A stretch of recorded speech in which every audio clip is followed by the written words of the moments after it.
नमस्कार मित्रांनो, वेगवेगळ्या महत्त्वपूर्ण अपडेट आपण आपल्या चॅनलवर महत्त्वपूर्ण माहिती आपण आपल्या चॅनलवर तुमच्यापर्यंत पोहोचवणार असल्याचं सांगितलं आहे आणि त्या पद्धतीने आपण तुमच्यापर्यंत पोहोचवणार.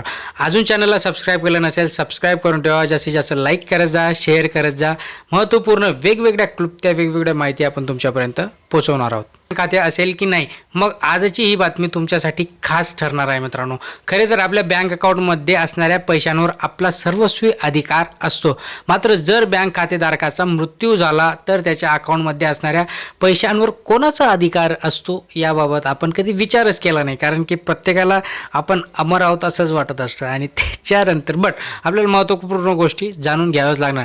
तर मंडळी, तुम्हाला माहीतच असेल की आपण बँकेत अकाउंट ओपन करतो त्यावेळी त्यांच्या कर्मचाऱ्यांच्या माध्यमातून आपल्या बँक अकाउंटला नॉमिनी जोडायचा असतो आणि त्या नॉमिनीलाच हे पैसे मिळतात. समजा एखाद्या व्यक्तीच्या बँक अकाउंटला नॉमिनी जोडलेलाच नसेल तर अशा प्रकारच्या या व्यक्तीचा मृत्यू झाल्यानंतर त्याच्या अकाउंटमध्ये असणारे पैसे कोणाला मिळतात हा सगळ्यात मोठा प्रश्न आपल्या मनात असतो. एखाद्या व्यक्तीनं आपल्या बँक खात्यासाठी कोणालाही नॉमिनी लावलेलं नसेल तर त्याच्या मृत्यूनंतर त्याच्या खात्यात जमा झालेल्या पैशांवर कोणाचा अधिकार असेल अशी विचारणा आपण त्याला सातत्याने करत असतो. बट नियमानुसार जर एखाद्या व्यक्तीने त्याच्या अकाउंटला नॉमिनी जोडलेला नसेल आणि त्याचा मृत्यू झाला तर त्याच्या अकाउंटमध्ये असणारे सर्व पैसे त्याच्या कायदेशीर वारसदाराला दिले जातात.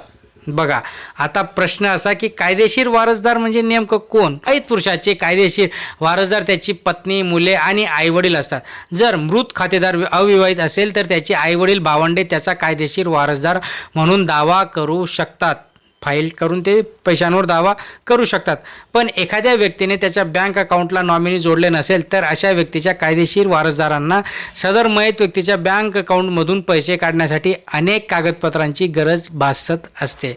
बरोबर आहे, कोणालाही थोडी पैसे मिळणार आहेत आणि म्हणून कागदपत्र म्हणून कायदेशीर वारसदाराला मृत खातेदाराचा मृत्यूचा दाखला, कायदेशीर वारसदाराचा फोटो, KYC. पण असं विचारू करू नये की असं कोणाबरोबर घडेल. बट जर झालं तर आपल्याला माहिती पाहिजे आपण किती सेल्फ कॉन्फिडन्सने या गोष्टी हँडल करू शकतो.